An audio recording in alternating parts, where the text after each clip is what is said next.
Recently, I've started wondering how far has Destiny come as a video game, in terms of power fantasy and power creep, and how people that started playing the game way later don't know what veteran players had to go through. So I decided to go back in time by testing out the guns and armor and exotics that were good way back when, and see how they age with each possible future video in the series progressing through the seasons or expansions. This is Destiny Expansion Showdown. This video being the pilot, let's start with the Red War. The rule is that I can't use stuff that is newer than the expansion in mind, so in this video I can use stuff only from, well, Red War, Leviathan Raid, and such. The first roadblock that I met was the fact that it's a bit difficult to research info about a PvP meta that was 5 years ago. All Reddit threads and YouTube videos are kind of buried in the archives. And since I personally started playing only in Forsaken, I had to reach out to a veteran friend of mine that happened to be there when it was in full force. Here's what I got to learn about D2 Year 1 PvP meta. Apparently, special weapons did not exist, particularly. It was a double primary galore, with special weapons being in the heavy slot. Thinking about the fact that Telesto could have been a heavy weapon at some point makes my spine shiver. Also, it was really slow. In better terms, it ran on attrition. With double primaries in mind, hand cannons and auto rifles dominated the player field. I've decided that I want to try 2 legendary and 2 exotic weapons that would be considered the best option if I were playing in the Red War period. So I decided to use Mida Multi-Tool, Better Devils, Ariel's Gift, and Warcliffe Coil. To truly feel the experience of the loadout, so I can give a bit of a more precise opinion, I've decided I'm going to start with an easy and achievable goal of 100 total Crucible kills with the weapons I've chosen.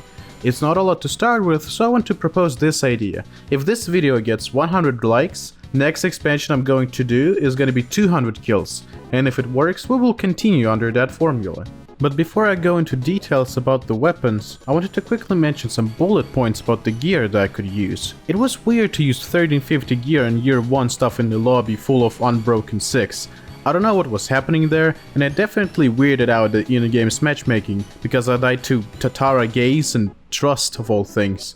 Also, there's literally no mods I could use. You think there'd be something, but no. The only build crafting options that I had were to choose between a mobility increase or a recovery increase.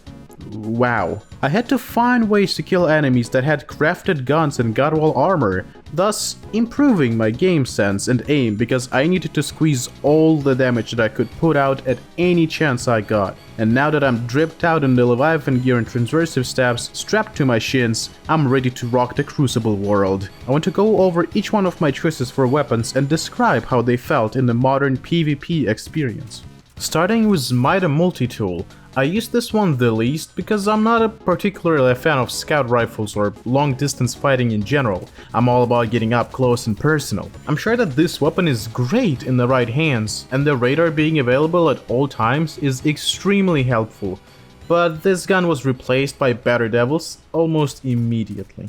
At first I equipped Warcliffe Coil to simply fill out an exotic slot, but upon using it I realized that it has quite deadly potential. If used properly and with carefulness in mind, this weapon is very destructive, and I can see myself using it even in the current era. Thumbs up for Warcliffe Coil. I would be lying if I said that I had low hopes for Better Devils. It's been so good throughout the game's history that it was reprinted into newer seasons, so I imagined it would be strong. Having explosive payload on a hand cannon is almost never bad, as that's practically free damage with no fall off and extra flinch to the opponent. After using it for a while, I've realized its issue. Even with only one perk, Better Devils is still a good gun to use, but it's a good gun in an infinite sea of great S-tier hand cannons. Regarding one-on-one duels, I've been beaten by Ice Luna, Austringer, Ace of Spades, and 17 other different hand cannons. So now I can see why it was popular in Year 1. It is a great hand cannon, if it's the only hand cannon in the game. And now we come to Ariel's Gift. I was surprised when I found out that it was a beast, apparently, as a 450 RPM Omolon auto rifle doesn't sound immediately enticing. At first I was correct. Upon trying it out, that gun felt awful. It had no redeeming qualities, and the way it felt in the hand, the accuracy, the damage, everything seemed subpar at best. unwinnable at worst. I wasn't sure what chance I had of getting to 100 kills in current control and maintaining any bits of mental health. But then, I've done the unimaginable, the unexpected, the twist that turned this entire challenge around. Something that no new weapons have access to now. Exactly, I swapped to a different site. I tell you, this was the biggest difference I witnessed in terms of how a gun behaved in years. It immediately felt snappy and was almost magnifying towards people's heads. Combine that with tap the trigger and you got a killer gun on your hands. I did not expect to enjoy a 450 RPM Omolon rifle more than a 120 RPM hand cannon, but surprisingly it carried most of the challenge. And now that I have achieved my current goal for the challenge, mostly through Uriel's gift, what conclusion can I come to? The Red War is far behind us, collecting dust on a broken shelf, gazing in light of a beautiful sunset, and the meta it offered is long gone. Good.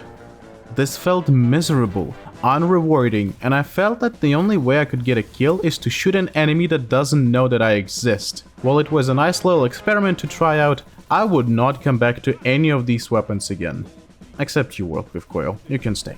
If this video performs well, I am going to try out Curse of Osiris in the next video, so how about you subscribe to stay tuned? I want to get 1000 subs before the end of the year. Thanks, and thanks for watching.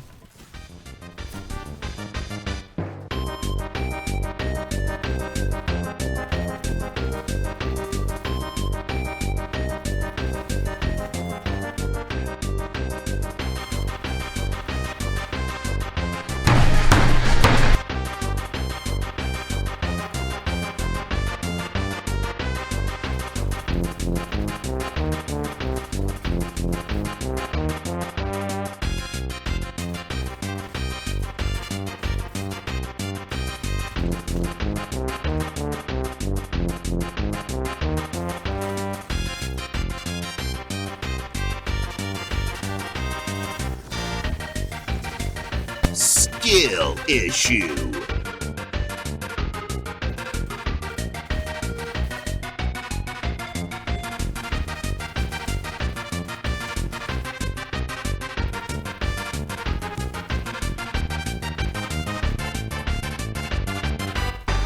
Hello, motherfucker.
Not bad. Not bad at all.